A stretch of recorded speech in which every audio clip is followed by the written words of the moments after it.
Welcome, everybody. It's time once again for the next chapter with Charlie Hedges as he explores turning the page on his life and yours.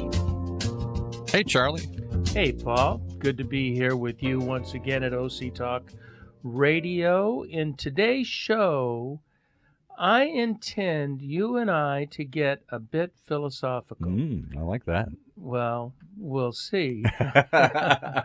I'd like to explore the interrelationship of past, present, and future. You know, we live in this day of mindfulness and presence, and where everything must be in the present. But the past and the future are great indicators and influencers on what is happening in the present, and I want to talk about that. Okay. And you know, there's this interesting philosophical conundrum, and that technically we live life in the present, right? We think we do. But it is fleeting and can always change, sometimes drastically, almost in an instant. And when you think about it, it's crazy. I mean, this is literally crazy. The present is instantly becoming the past, as it coincidentally, almost immediately turns out to be the future as well. Yeah. So where are we living, in the past, present, future? And is there a present? Really, if you wanted to think of it that way, the present moves so quickly that you can't even capture it. The minute you say it, it's the past. Yeah, you know, and I think I totally agree with you, and that was the purpose of that statement. But I think we have to think of the present more broadly, and we have to think of the present in not only days, but in weeks and perhaps even months, as this is a current phase, that they are phases. They are not Einsteinian quark minutes or something. Yes, yes. But and so when we're talking about the present, we're talking about where we are today in our life. In our present could be a day, a week, a month. I wouldn't want to give it much longer than that. But what I'd like to do is get right into the subject rather than a long introduction. And okay. I have several questions. So let me ask you a question before you do. Okay, so define the present. What for you, when you think of I'm living in the present times, my present stage, my present life, because I have an answer for that. How long do you picture that present horizon? How far out does the present go back or forward for you? Well, it certainly only goes forward because I'm a future-oriented person. Okay. Personally. So the minute it's over, yesterday is the past. It is the past, but it is impacting today, as we'll talk about. And so I would look at the present, as I said earlier, I would look at the present for me as probably the last week. That would be my present. And as I'm preparing for the future weeks to come, future couple of weeks to come. But perhaps just a week, but during that time, well, we'll discuss the present in a minute. And I have a longer time frame, and I don't know why. This is no philosophical reason, but I've noticed it throughout my whole life, more so as I get older. The present to me is the past couple of months and the next couple of months. It's about a 6-month horizon. And I always say that for one reason. If you ask me what I'm going to be doing in the next couple of months, I can probably tell you. I know where I'm going. I know I've got a calendar. My calendar goes out about a month or two. I can my life doesn't seem to change much from week to week. But over a 6-month period, it changes. And I can only see out. I don't know why, but I can't see the horizon past about 3 or 4 months out. Well, I think you just convinced me of changing my week thing. I don't know if I can go 6 months, but I would go like 4 months. I could say that is the present. What do I have? What have I done? What do I have planned for the future, for the immediate future? And what am I doing now? Those are sort of my present. Yeah. That's my present. That's the period of time I live in. I hold on to things for a month or two. Gee, I'm just getting over this. I just went through this. And then I'm kind of thinking about what's going to happen over the next couple of months, and that's about as far as my calendar goes. That's about as far as my time horizon goes. I can't see 2 years into the future. I think I can, but it's never what I think it is. But I can kind of predict barring some unforeseen thing, which always happens. I can see backwards and forwards a couple months. Well, as I review my life right now, I would really have to agree with you. I think that's really good insight. That I have scheduled at this moment. I have scheduled through February 2nd. There you go. And that is my present, because I'm going on a retreat at the end of January and until February 2nd, and those are things I'm looking forward to. Those are things I'm planning toward and saving for. And I've got my son's getting married. My son, when's he getting married? He's getting married 2 weeks before Thanksgiving. I think it's the 16th of Congratulations. November. Yeah. And he wants to buy a house right now. He owns a house. And so he wants to try to sell and buy a house and get married at the same time. This is 27-year-old thinking. Yeah, that's 27-year-old thinking. Exactly. That's crazy. But he's in there. He's really, and once he makes up his mind, it's like, okay. But that, I like that stretch of couple forward, couple back. Yeah. Couple forward, couple back. And that brings into play the current emphasis that we'll talk later about on mindfulness and presence. Mm-hmm. It's mindfulness and presence in that period of time, period of time, sort of current moment in life, and the current moments in life are in, like you said, are in 2, 4, 6 month increments. Yeah. Now some people define it much tighter than that. When I was a wannabe actor and then I represented actors, the famous thing we all know: be in the moment. You're reacting moment. You're not even thinking of what you're going to say next. Don't think about your next line. Focus on what they're saying right now, like you're hearing it for the first time. That's a skill. That's very hard to be that, as your friend Terry always says, to be that present in every conversation and every word. That's a different kinds of presence. That's a really immediacy to it. I'm not even thinking what's going to happen later today. I'm reading a brilliant book right now that we will discuss in time, and it's by Ryan Holiday, who is the king of titles. He wrote Ego is the Enemy. Yeah. His second book was The Obstacle is the Way. Ooh. And this book is Stillness is the Key. And he's talking about what I am very much into today, which is another podcast, so I want to be careful that we don't get into it, is about peace and tranquility. Yeah. And that is the one thing we need over everything else that we're looking to. There's nothing we are looking for more than peace, just to be settled, just to have life be okay. And, I'm not, it certainly has to do with war and that type of peace, but it has to do with a personal tranquility, a personal settledness. Can I give you an example of that? We do so many shows here, and I feel like I pick up these threads running through the community. And I picked this one up a while ago. We had somebody come in and talk about the spa industry. You go get a massage, you go get a spa or whatever. And there's all these chains. I think they were in from one of these big chains. And the big trend in spas are quiet rooms. You pay to sit in a room that is completely quiet. They will soundproof it so there's no sound in the room. And that is such a sought out commodity and so hard to find that you will pay to go sit in a perfectly quiet room. Think of that. Why can't you sounds like those oh my goodness, what are they called? Immersion tanks and Immersion, stuff. exactly. Yeah, right. Immersion tanks, and I failed totally at that. But the notion that you can't find that anywhere else, so I got to go pay somebody to provide that.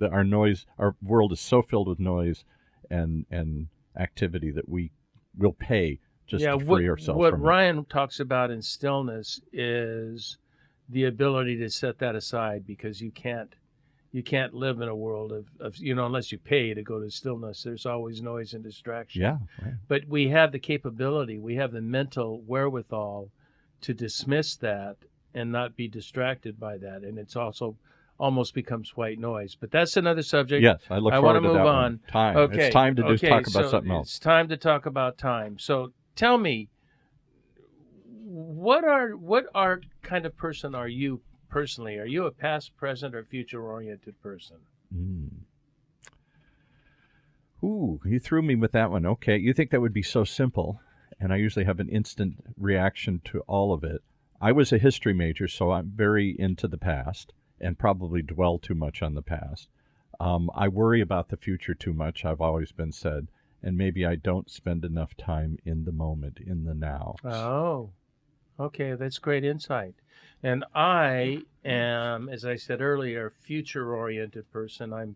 I have to be careful that I am not. I think both of us are in the same boat with different circumstances, in that we need to pay attention to the present Yes, more. right. Need to pay more attention to, like, even what we're doing right now. Mm-hmm. Look at what we're doing right now. This is fun. We're sitting here chatting Mm-hmm. and talking about a topic that hopefully is of interest. It's of interest to us, and we should just be thinking about this and not about,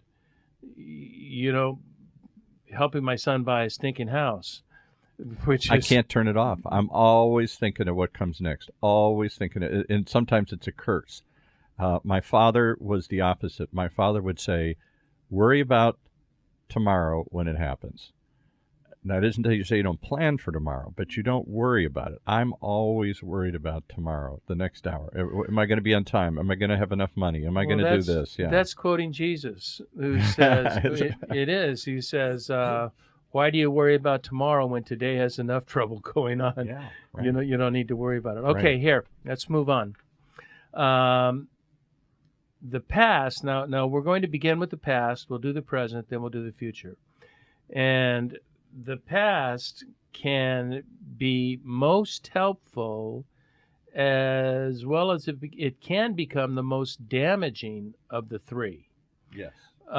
It can create hope or fear. Philosopher Soren Kierkegaard said this about the past: life can only be understood backward, but it must be lived forward. I love that. Isn't that great? That's Life everything. can only be understood backward. But it must be lived forward, and that way, the backward, it is informing. It is informing us. It is encouraging us. It is showing us areas of strength, areas that we might want to improve on, areas to enjoy, areas of regret. But that's all it is it's information that's informing us on how to live the present. But don't you think in many ways it limits us too? I know it has me. Thoughts that were planted into your head as a little kid, painful things you went through that make you gun shy the next time, doubts that you develop or beliefs that you develop along the way, that I can do anything or I can't do something, that limit our choice of actions in the future simply because that's the way it was in the past. Yes, absolutely, and that is where it takes some mind conditioning, right, to where we are thinking about that we can overcome that. I have that. I want to talk that a bit later, and I want to talk that in 12-step processes that people overcome unbelievable pasts. I mean, unbelievably dysfunctional, terrible, horrible. Yeah, dysfunctional, terrible, horrible are three good adjectives. Steve Jobs also said something like Soren Kierkegaard. He said, "You can always connect the dots in life." And, we're wondering about connect the dots, but you can only do it after they have occurred. Yeah, right. Then the dots connect. I heard another illustration that life is like a tapestry, except it is not being sewn in the order of events. It has an event in the middle of it, one in the corner, and one in another corner, one in another spot. And it is only until nearing the end of our days that the tapestry begins to make sense. Well, of course, I don't know if you've ever, I was in the film business, if you ever saw a movie actually made, they don't shoot it in sequence. Oh, I know. Yeah. So they piece it, and the actors are always trying to say, I'm an old man and I'm acting this thing. Now I'm the young man, and I'm trying to piece all these things again. It isn't until the editing room that this all makes sense. Yeah. So the bottom line here is that in an understanding of the past serves as a helpful informant on how we might proceed in the present and the future. Now, the dysfunctional past, that is where we take small groups, we take therapy, we take consultants, and we work through those and see how much truth there is to that and how much fact there is to that, and not allow that to prevent us from moving forward into a good life and a happy life. But the past is primarily information.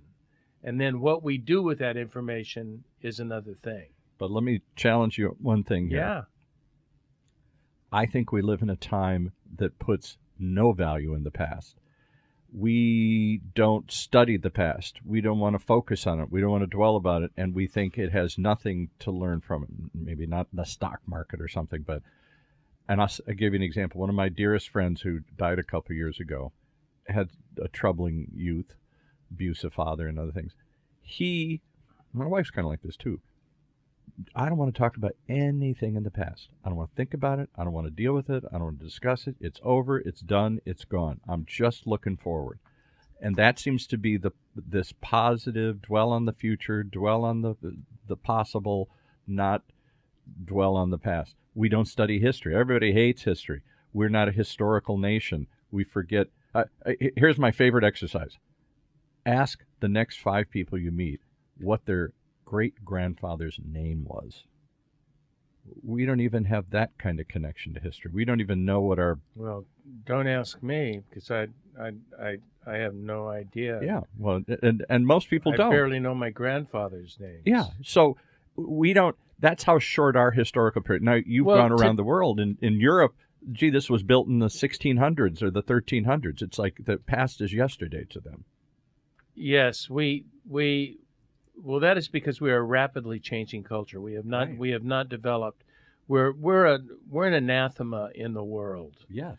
That what is going on in the United States, and now the degree, the rapidity of change, the exponential aspect of change, makes the past almost not quite meaningless. But we're moving forward so fast that we don't take a look at the past. We throw the past away so quickly. Old buildings, old songs, old ideas, old relationships. We throw them and dispose of them so quickly and never think about them again. Whereas the few times I've been to like Europe, I was in Ireland once, and everything, that was built in the 1300s. That's like yesterday. The 1300s is yesterday. It's not inconceivable to us. 13 days ago is inconceivable to my daughter. Yeah. Oh, I just got lost in my notes. Forgive me. Well, you're saying that the past is valuable. Yeah, as I view it, pondering the past is essential. The lessons learned are essential. We gain understanding of our strengths that help us move forward. I know what I'm capable of, and our work areas, but it also serves as an insight on our potentiality. Now, as you have been pointing out, there is a downside to viewing the life from the perspective of the perspective of the past. Right. It is not always used as informing as much as it is used as a limiting factor in our lives. Some people, I have known people. I met a person. I met a people. Well, I have met a people. I've met several different peoples, but this one that's different. I met a person who, she was not that old. She was in her later 20s, but her entire life was high school. She couldn't talk about any good thing in life except what happened in high school. Yeah, right. And that was very, very disturbing for me. And it's like the best years of life, you were talking about the bad years of life, but there are people who really feel the best years of life is past. And Oh yeah, the football star in high school, whatever. That was his glory, his greatest moment. and as I look upon retirement, I think much of retirement is that way too. That a lot of people who retire look that their life is over. What am I going to do? Because the best years have gone. When actually, as I'm discovering, the best years are coming up.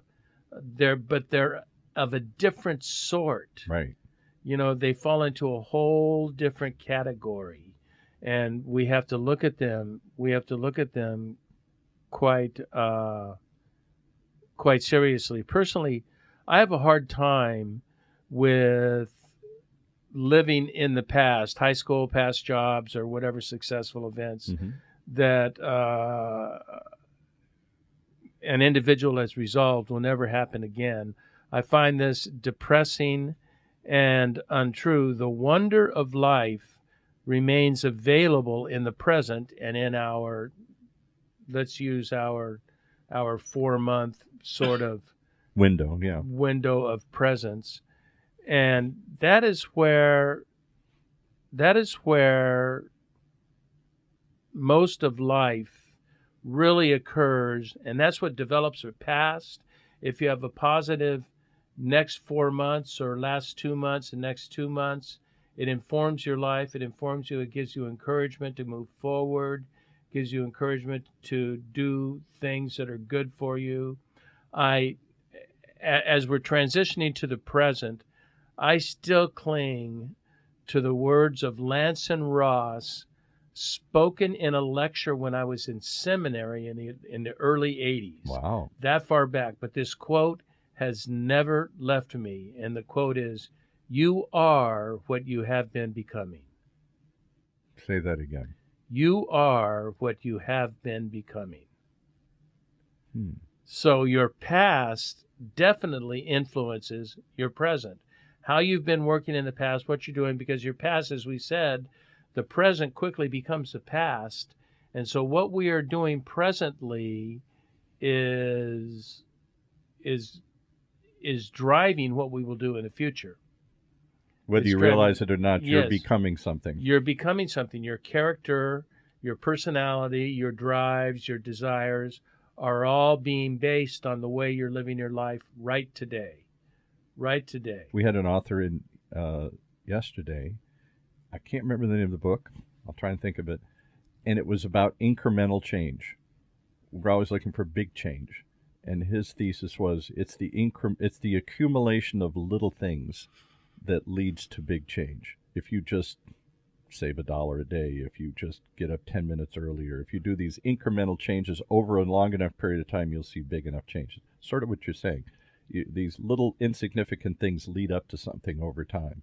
Yeah, and there's a great debate about that in business, and I think we've gone back to incremental change. In the 90s, we were talking about step change. Yes, right. Not incremental change, No. but large change, huge change. Dramatic change, right? And it's incremental change. Now we live in a day technologically where we are talking about step changes that are huge, and I think it's very difficult to adjust to step changes, and that we adjust it to incremental change. Well, because old models are thrown out instantly. Yeah. When Airbnb has instantly more value than Hilton, the whole chain, or Marriott, with all the millions of hotels they have, that suddenly Airbnb has more value because they make more money without the cost.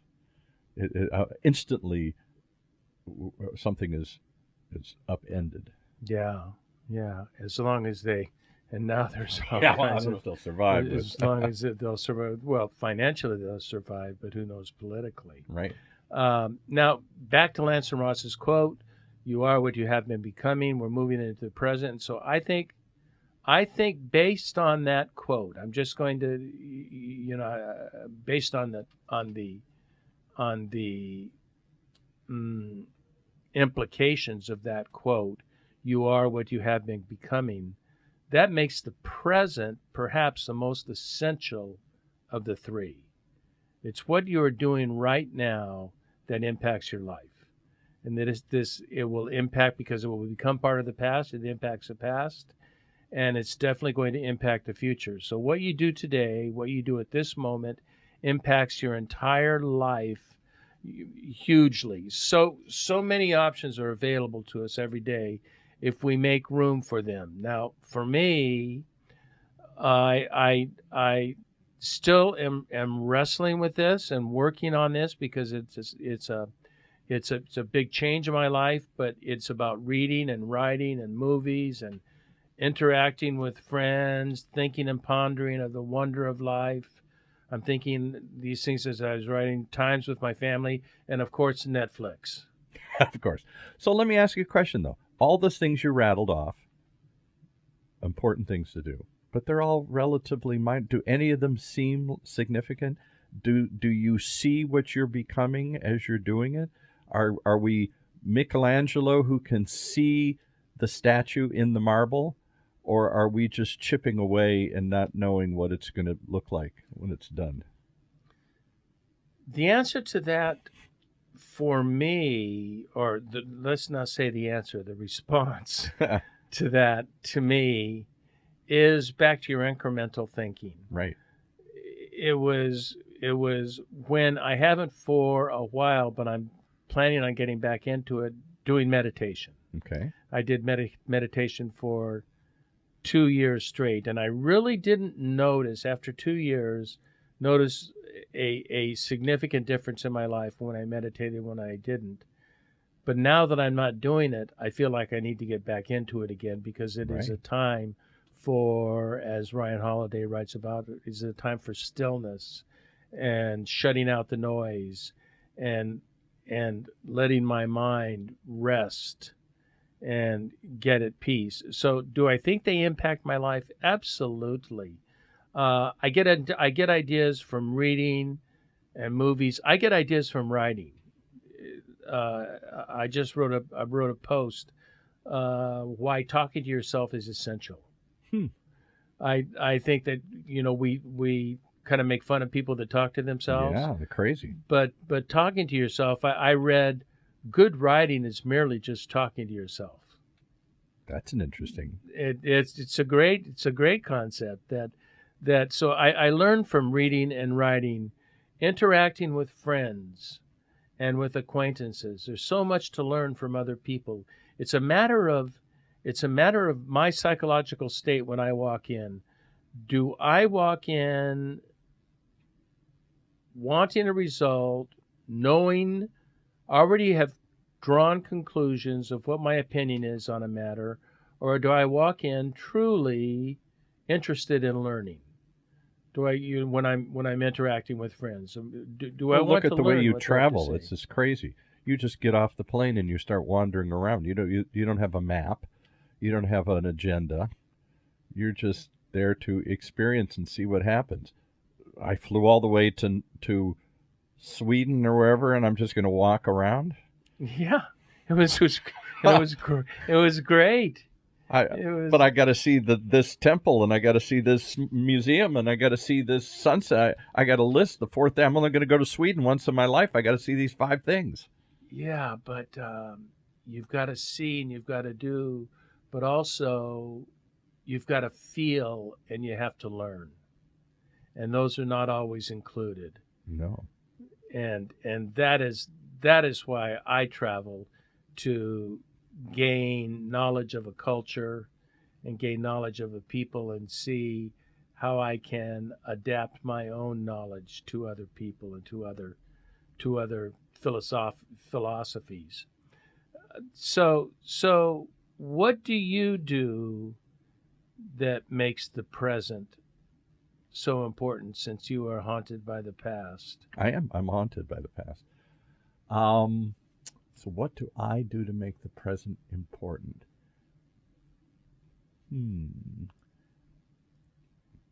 Never seen you silent before. Yeah, you got it. Very rarely am I silent. I have an answer for everything. I don't know. I'm always thinking of the past, and I'm always worried about the future. That seems to be my curse. And I try and live in the moment. I try and enjoy things. I try and tell myself over and over again, stop and smell the roses. Pay attention. Be present, as Terry would say. but I think there's a little squirrel cage in my brain thinking, what's next? Or still thinking about what happened, so that maybe the present misses me. So, but are you thinking of the past positively or negatively? I'm Irish. I always look at things as the glass is half empty. I'm sorry, that's the curse that I was brought up in. I'm the doom and gloom. But you have such a wonderful past. I do. You have so many things so many successes and I do. so many wonderful experiences, and you just ignore those. I went through therapy once, and I'd rattled off all these crazy things I'd done, like you, lots of different things. And I thought of that as a negative. Gee, I should have been on a 20-year trajectory and achieved this. I should be president of a company or something. And the therapist looked and said, I listened to all these things and it sounds wonderful. It sounds like an adventure. And Yeah. you describe it like it's a failure. Sounds like parental voices to me. Yeah, well, I definitely suffer. I have pictures of my parents still staring at me in the office here. They're always overlooking me, always asking me, fall, My father used to have a horrible, I shouldn't admit this, but since we're getting real here, I always thought it was a horrible thing he did, but he did it every year till the day he died. At the end of the year, he would love to get together around the holidays, and he would say, so where do you think you went wrong the last year? Never what you did right. It was always like, let's focus on what went wrong. I don't know what his theory was, but somehow you're supposed to focus on. And I was like, what a horrible thing to say. You're assuming that I went wrong last year. Maybe last year was great. Yeah, yeah. But it sounds like another decade of therapy for you. You think so? The future is clear now here. Yeah, I'm sorry to say, but that is true, and I think there is a lot of that.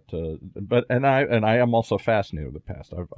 I'm fascinated with stories of the past. Love to always fascinated. But that's by a whole different situation. Those are stories that you love. That I love encourage you. Yeah, uplifting. That you find hope in, and you find. Yeah. And you find resolve, you find solution. Mm-hmm.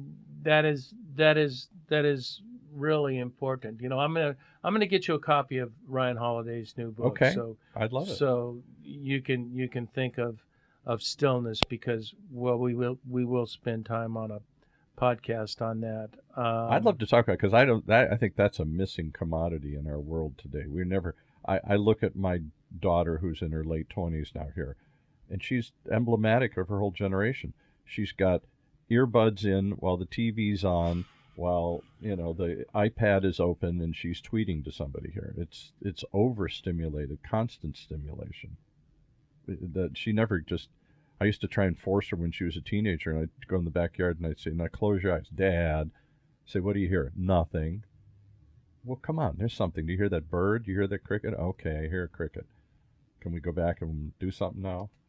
That we live in an oversaturated, overstimulated society. Yeah, I think it's so easy, if we're not careful, to regard today as being boring or uneventful. That's what I was getting at. Yeah, it seems minor. The big things either happened or are going to happen. Today is just okay. Today is just no big deal. And today's the miracle. We're alive. It's all around you. Yeah. Well, that brings us to my next point. And so, what is it about today that can make it a worthy effort of time? And I think the very first thing we need to do, and we've talked about it on the podcast, especially with Terry. We've talked about it on the podcast with several people, though, is that to truly live in the present means to pay attention. Yes. And so that means you have to discard this other crap from your brain, and that you're just paying attention to right now, focused on what I'm saying right now, and focus on what you're thinking, the instruments you need to look at, all your little dials in front of you to make sure your dials and levels I'm are sorry, right. What did you say? I wasn't listening here.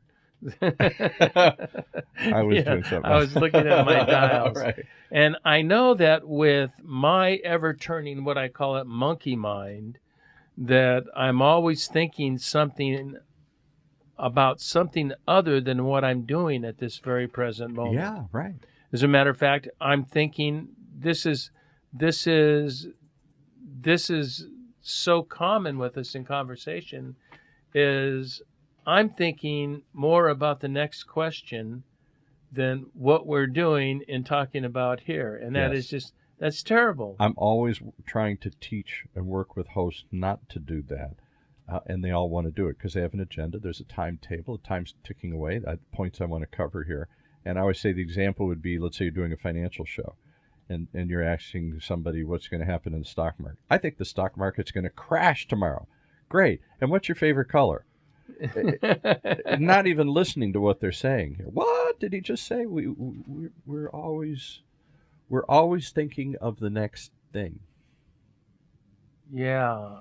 I wish now when I'm writing up my notes for a podcast, Mm-hmm. I can become not isolated, but I can become totally immersed in what I'm doing. I don't hear anything. I go to, I write it at the business club. Right. I don't hear anything. I don't see anything. I don't know what's going on. If somebody's walking by, I don't pay attention because I'm so fully immersed in this present activity. Right.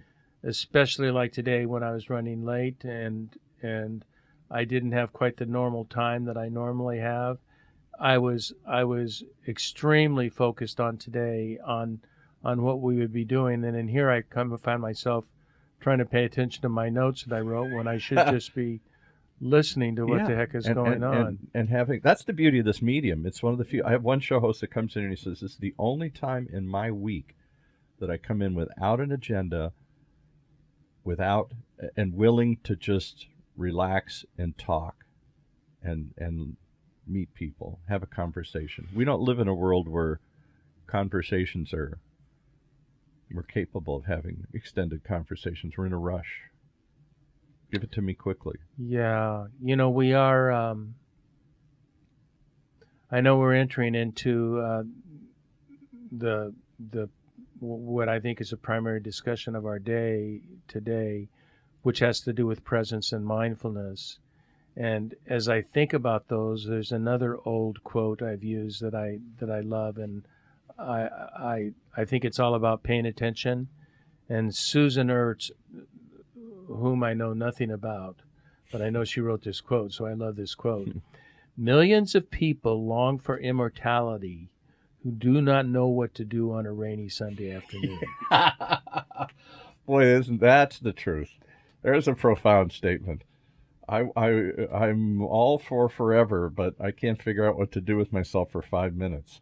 When I don't have something on my list to do. Yeah. Well, you said when you retired from had this big important career as a business coach and busy and going all the time, making money, and then you set that aside and started this podcast and this journey, and you said many's the day I looked at my calendar, there was nothing on it, and that was horrifying to you. Yeah, it no longer is. Now I'm pissed if I see little dots on my iPhone. What do I have to do today? I don't want to do that. I'd rather read or write or go to the museum or experience or try something. Do something. Yeah. So we haven't talked about the future. You talked about the past. That is. It's funny that you said that because that is the next step. Why don't we? Do you want to take a break or do you want to just move on? Let's just keep going. We're almost done. We're coming to the close here. Okay. Now we're talking about what I live for. I'm a dreamer. I'm a hoper. Someone that always has future in mind, and sometimes to my detriment because my mind can get so entrenched in the future, I neglect paying attention to the present. Yeah. I am thinking of what I'm going to do, what's going to happen next, what I'm going to say next, what's going on next. And you're excited at thinking of the future. You're one of the few people I know that's excited about change. Most people dread change, fight change, hate change. You seem to get giddy about it. Oh, yes, I can't see not change. Although, let's understand one thing about change that I think is, I'm not sure how sure it has to do with our subject matter, but I'll tell you what helps me change is there are certain things I do not want changed. Okay. I have to have roots. And it's from the roots, and my wife has always been my strongest root. I wrote a short story about it one day, one day, decades ago. Right. But how she is sort of the backbone. But don't change the furniture in a room. Do not change the furniture in any of our rooms. My wife loves to do that and drives me crazy. I'll come home and she's rearranged the furniture. Why? Oh, I couldn't handle it. Yeah. And it's why when I left the big major seeker-friendly 15,000 person church and went to a little 300 person evangelical church that uses liturgy and does the same thing every week. And we used to try to do something different every week, something new and exciting. You're talking to a Catholic. It's the same Mass for 1,000 years, yeah. I found myself rooted in doing the same thing every week. I would get pissed off if they had a special event. Right. I love routines. I love consistency. I find a comfort in the knowing how this is going to go. And now, the structure to it. I just need to know how. I just need to have roots in a couple of places, and those are probably two big places, probably the two biggest places of my mind that allow me to be creative, because I don't have to be creative in those moments. I don't have to think of something new. I don't have to think of if I'm going to travel somewhere or what are my philosophical thoughts at the moment. I can just sit down and ponder and maybe, as Ryan Holiday says, I can be still. This is a time for me to be quiet. And we did a show once a long time ago. I don't know if you remember this, but you talked about, I don't know if we used the word tradition. I'm thinking more of ceremonies. I can't think of the right word, but things we invoke to get us through certain processes. Somebody dies. There is a process you go through, and you don't have to think at that moment. You just step into it. And you know how to handle it and how to grieve and how to honor them and all that stuff. Traditions, that's what we did a show on. And I think traditions are going out the window. And we did a show on that? A long time ago. That's a good topic. We should do that show again. Okay, because I think we live in a society longing for traditions. Look at how they're trying to build traditional old towns in modern suburbia here. Right. We seek those roots. We seek those connections. We seek with the past. We seek those comfort foods, those things that we can rely upon and count upon all the time. So I know my answer. What's your answer? What does that have to do with the future? I think that tradition offset the comfort of having a routine fights the fear of the future, because the future is all about uncertainty and change. Let's face it, at its root. And isn't that cool? What's wrong with that? Oh, I mean, you just gave me two. You just gave me goosebumps. It gave you goosebumps. I think for most people, the uncertainty of change is frightening, and that's why they stay even in uncomfortable situations. They'd rather stay where they're at than to venture out into the unknown. I used to say it as women who live in abusive situations is that a bad known is better than any unknown. We had a woman on, just another author. She was talking about something about the title of her book was basically how an unhappy, and she used the word fat woman, finally learned to free herself. And she said so many for her eating was a compulsion, and she found herself, at least it explained why I was unhappy. I'm fat. And by getting rid of it, now I have no excuse. Why am I unhappy? So now you can move forward to the future. So I think if you have something to root yourself on, I'll give you kind of a weird example. I always thought my parents were there for me. And I'll say something very positive. Always there, always support me. May not understand me, may not like what I do, but always there for me. And that gave me a comfort. They didn't know I was going to do this, but I wandered the world. I left and went to California. I did all these crazy things because I always felt like I had some roots. I could go home. If all else failed, I could go home. They would accept me.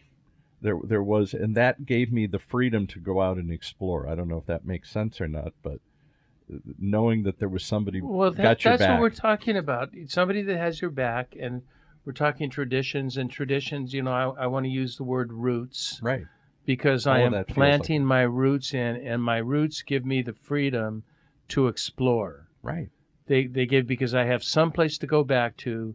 That's why I'm not afraid of change, because I have certain things that don't change, and I can always return to those. Right. You got some stability, you know. And I have a place to go. It's not that I live a totally chaotic life. Yeah. I don't live a chaotic For example, life. if you lived on the street, as horrible as we know many people live, that day-to-day fear of how am I going to get my next meal? What's going to happen tomorrow? What's going to happen in 10 minutes? I think the future is frightening.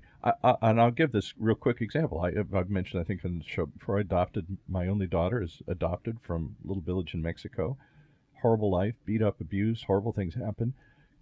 We adopt her, and to this day, she struggles with the future. There was no future for the first 10 years. It was all about now. How do I survive the next 10 minutes without getting beat up or hungry or bad things happening? So for her, the future is still a concept she can't quite accept. She never wants to dwell on the past because the past was best. She only lives in the moment.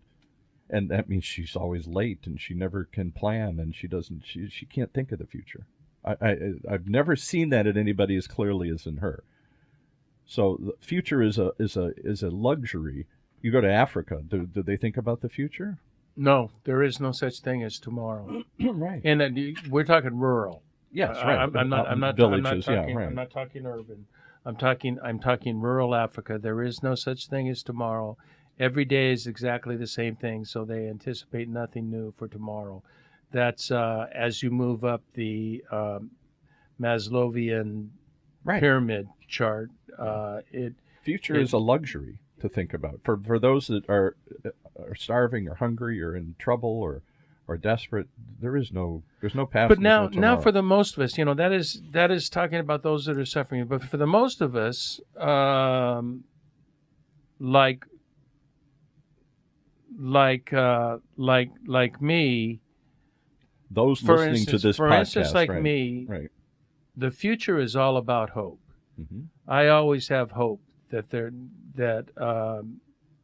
for others it may be fear or regret, but for me, it's what Soren Kierkegaard said: life can only be understood backward, but it must be lived forward. And I'm always evaluating the past and how can I change it and move it toward the future. Now you passed the threshold, though, in your life. I don't know if you want to disclose how old you are, but you went through one of those numbers where everybody says, and you start thinking there's less time ahead than there is behind me here. Yeah, there is, but that doesn't make a difference. I have no Okay. control over that. So I just live. It makes me want to live every day more intentionally. Not that I do it, but I am thinking about it more, and my understanding of my personal past, my experiences, and I have a lot of very difficult things in my past. You disclosed some of them. Yeah, you didn't have the and my happiest of learnings childhood, and my hope for the future. This always gives me hope, and therefore I project what I'm going to do in the future with hope. I travel. I work with people in Uganda. I follow, as well as I love, my son and his baseball career. I review successes that I've experienced. They give me a certain degree. All of this gives me a degree of hope for the future, that things are going to turn out okay.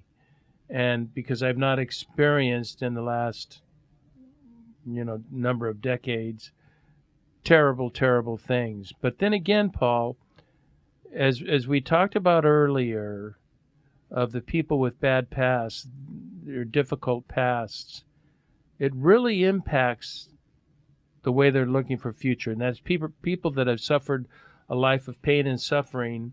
So getting them to imagine hope is a most trying endeavor. Yes. So what is the answer for these people? And I believe it's all about somehow impacting the present, and that what can be done in creating a life worth living. I meet I meet people in 12-step programs that have experienced a life that, makes my life look like a sweet neighborhood. You've had a couple in here to talk about it. It's mind-boggling what they've gone through.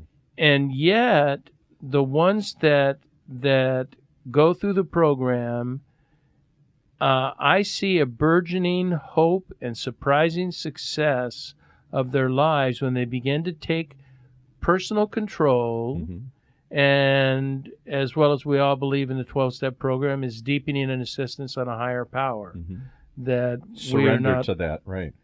I think that's a big part of it. I have trouble surrendering. I'm sorry, I try to be a practicing Catholic and Christian, but I still have trouble surrendering to God and let go, let God. That stuff, that's a hard one for me to live every day. And I think that you're saying you've surrendered a certain thing. I'm going to die. Okay, I have no control over it, so I'm just going to surrender. That's the way my father was. I'm not going to worry about it. I'm not going to worry about things I have no control over. Paula used a different word. Okay. Than surrender. As a matter of fact, I wrote a post on it that I didn't post because I couldn't put it together the way I wanted it to put together. But a word I prefer over surrender? What? And that's acceptance. I accept reality. I don't surrender over to the power of God. I accept it because it's going to happen no matter what I do anyway. Right. God's will is going to happen no matter what I think or do. Right. So I accept this power and let it have the control that it would have, as well as I personally don't like the phrase let go and let God, because I believe it's a co-creative process. Yeah. I believe it's as much up to me as it is up to a higher power to make my life okay, and that if I just sit around and do nothing, this higher power is not going to jump off its seat and do something for me. I must make some kinds of actions. And yet I look at my mother's life, who was when she was youthful, very fun, very outgoing, very funny person. But as she got older, she got sick, she got ill, she got problems, she got Parkinson's. And her favorite quote was the Dylan Thomas quote, "Don't go gently into that deep dark night." So she still had a hope. She thought it was a fight. As a fight? She fought every kind of change. She fought everything coming. She felt she was in constant fighting with God and with everything that was being dealt her, and so Is she the Irish contingent? Yes, they're fighters. Yes. They're fighters. Yes. And so she didn't accept the future. She didn't look forward to the future. She looked back at the past as happier times, and she looked at the future as a struggle, as a fight, and a resistance. I didn't have any control over it, so I'm not going to accept it. That's what you're going to give me, God? F you. I'm going to fight it. Yeah. Yeah. In wrapping up, I'd like to encourage everybody to fight for optimism. And I know that is so difficult for so many people, but the future is for you to make. You are what you have been becoming. So start becoming something you want to be, even as you said, incrementally. Don't expect giant step changes, but expect wonderful little changes as you move your life into hope and what could be possible, and how you can live a better life, love more, serve more. There are several answers to that, but I really encourage people to use the present, living in the present with a view toward a positive future. And so in conclusion, it appears to me the best route to use the variables of time is use the past to inform the present, although don't let the negative past get to you. Use the future to determine your current direction, and live the present with unabashed delight and focus.